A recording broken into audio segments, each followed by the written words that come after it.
Hei dulur-dulur, sakniki kene kabeh bakal promosini program Astacita Kabupaten Banyuwangi. Langsung gadang, langsung gading, sengrubah ati nriko kanggo netepi sebab yang larung budayane. Srengenge lan lintang. Madep mantep, longgo aja. Ayo, singgih tangi, nekes nemen tandang gawe bangun budayane. Singgirato, singgirato, singgirato, wara oseng blambangan.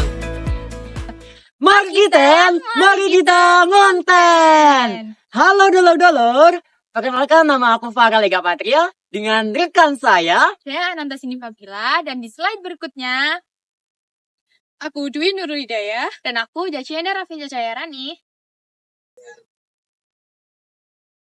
Dan kali ini kita akan bikin konten apa nih, Jess? Kita mau bikin konten tentang Astacita Kabupaten Banyuwangi.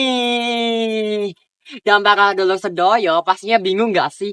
Apa sih asal mulanya Astacita yang ada di Kabupaten Banyuwangi sehingga Pak Prabowo menginvestasikan 119.000 hektar dengan program food estate? Penasaran gak sih, Jess? Penasaran banget. Nah, daripada penasaran, yuk ke slide selanjutnya.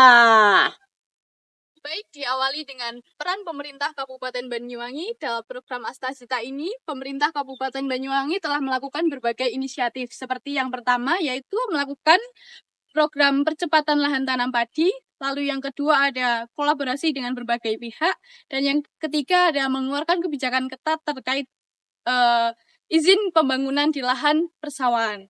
Hal ini dilakukan agar mendukung program Astacita dari Presiden Prabowo Subianto. Program Astacita ini sendiri dilakukan untuk masyarakat agar dapat memenuhi kebutuhan pangan mereka sendiri.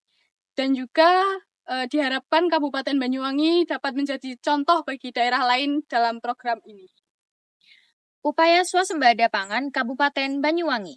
Kabupaten Banyuwangi bekerja keras untuk mencapai swasembada pangan dengan cara meningkatkan produktivitas pertanian. Pemerintah setempat meluncurkan program modernisasi pertanian menggunakan teknologi seperti sistem irigasi efisien dan benih unggul. Tujuannya adalah meningkatkan pendapatan petani dan ketahanan pangan berbasis komunitas. Selanjutnya ada hambatan dan tantangan. Ketahanan pangan di Banyuwangi menghadapi hambatan utama seperti penurunan luas lahan, pertanian akibat alih fungsi lahan, keterbatasan dan kerusakan infrastruktur irigasi, harga jual hasil panen yang rendah karena kualitas kurang baik, dan minimnya fasilitas pengelolaan, serta dampak perubahan iklim yang mengganggu pola tanam. Selain itu, berkurangnya tenaga kerja pertanian dan fluktuasi harga pangan memperburuk tantangan distribusi. Selanjutnya adalah evaluasi dampak kebijakan. Nah, di dalam program Astacita yang diluncurkan oleh Kabupaten Banyuwangi dengan tujuan untuk meningkatkan ketahanan pangan nasional oleh Pak Prabowo Subianto dengan tujuan untuk agar terarah dan terstruktur. Dan pastinya juga dengan adanya evaluasi, Kabupaten Banyuwangi dapat meningkatkan pertanian secara lokal dan luas sehingga mendapatkan struktur dan kontaminasi yang sangat amat baik sekali. Namun pastinya terdapat tantangan yaitu menurunnya pertanian lokal dengan angka 1,1% yaitu pada tahun 2019 sampai 2023 sebesar 3,1 juta ton beras. Maka dari itu bukan hanya menjadi hambatan namun menjadi suatu evaluasi agar kedepannya menjadi lebih baik lagi seperti itu. Selanjutnya adalah highlight intervensi program Astacita yang ada di Kabupaten Banyuwangi. Nah, dengan adanya highlight yang seperti sini, itu bertujuan untuk mendukung swasembada yang ada di Indonesia pastinya. Dan utamanya adalah pengembangan kawasan sentra produksi pangan atau food estate yang diinvestasikan oleh Pak Prabowo dengan luas lahan 119.000 sekian hektar seperti itu. Contohnya juga seperti di Sumatera Utara dan Kalimantan yang diharapkan dapat meningkatkan produktivitas pertanian. Selain itu, modernisasi pertanian juga menjadi fokus penting dalam menerapkan teknologi modern dan pengembangan biofortifikasi tanaman. Hal ini pastinya diharapkan dapat mengatasi masalah stagnasi produksi pangan dan ketergantungan pada impor. Dengan intervensi ini, Kabupaten Banyuwangi berkomitmen untuk mewujudkan kebijakan pangan yang berkelanjutan untuk masa depan yang lebih baik untuk kedepannya. Dan untuk capaian LTT yaitu ada di sebelah sini. Selanjutnya yaitu ada kunci eksekusi lapangan food estate dan cetak sawah. Kunci keberhasilan eksekusi program food estate di Kabupaten Banyuwangi terdiri dari beberapa aspek penting seperti 1. Peran aparat keamanan. 2. Optimalisasi pengelolaan lahan. 3. Pengembangan infrastruktur pertanian. 4. Dukungan teknis bagi para petani. 5. Kolaborasi dengan stakeholder.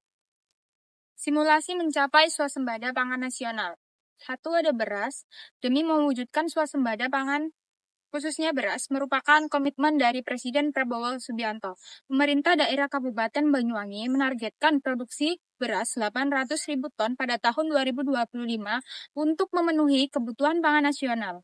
Luas baku sawah di wilayah Banyuwangi mencapai 62.940 hektar dengan proyeksi luas tanam padi 119.651 hektar pada tahun 2024. Yang kedua, ada jagung. Pemerintah Kabupaten Banyuwangi juga telah menyiapkan lahan sekitar 650 hektar untuk tanaman jagung sebagai bagian dari program penanaman 1 juta hektar bersama Polri. Penanaman jagung dilakukan secara tumpang sari dengan memanfaatkan lahan yang kurang produktif. 9.000 petani muda dari Banyuwangi dan diharapkan dapat meningkatkan ketahanan pangan nasional. Petani milenial dianggap memiliki peran penting dalam meningkatkan produktivitas pertanian melalui pemanfaatan teknologi dan mekanisme. Setelah itu ada kolaborasi swasembada pangan daerah. Lalu yang ketiga atau terakhir ada kedelai. Kabupaten Banyuwangi memiliki potensi yang sangat besar untuk mendukung swasembada kedelai yang ada di Indonesia. Hal ini dibuktikan pada tahun 2013, produksi kedelai di Banyuwangi mencapai 67.000 ton dan meningkat 15% dari tahun sebelumnya. Selain itu, Banyuwangi juga menggunakan varietas unggul sebagai bahan percobaan dan telah mendapatkan hasil hingga 3 ton per hektar. Tak hanya itu, pemerintahan daerah Banyuwangi juga aktif mendukung petani dengan cara memberi pelatihan dan juga solusi atas masalah mereka. Namun, tantangan yang dihadapi juga masih ada, termasuk produktivitas yang belum merata. Terakhir, strategi yang diusulkan yaitu menggunakan varietas unggul, memanfaatkan lahan subur, dan metode tumpang sari. Diharapkan dengan pendekatan yang tepat, Banyuwangi dapat lebih berkontribusi lagi dalam swasembada kedelai yang ada di Indonesia. Selanjutnya ada peran ekonomi kreatif dan ekonomi hijau dan ekonomi biru. Ekonomi kreatif di Banyuwangi memberikan dampak positif bagi masyarakat, khususnya untuk UMKM yang memproduksi produk lokal, pelatihan dan pendampingan pemasaran digital. Diperuntukkan bagi UMKM makanan khas Banyuwangi dengan perhatian khusus pada perempuan dan masyarakat pesisir untuk meningkatkan produk laut. Program bantuan alat usaha seperti warung naik kelas, Pena, telah membantu lebih dari 6.000 warga kurang mampu. Ekonomi Banyuwangi tumbuh dari 4,43% pada 2022 menjadi 5,03% pada 2023 dengan penurunan angka kemiskinan. Dan pastinya yang ditunggu-tunggu adalah kesimpulan.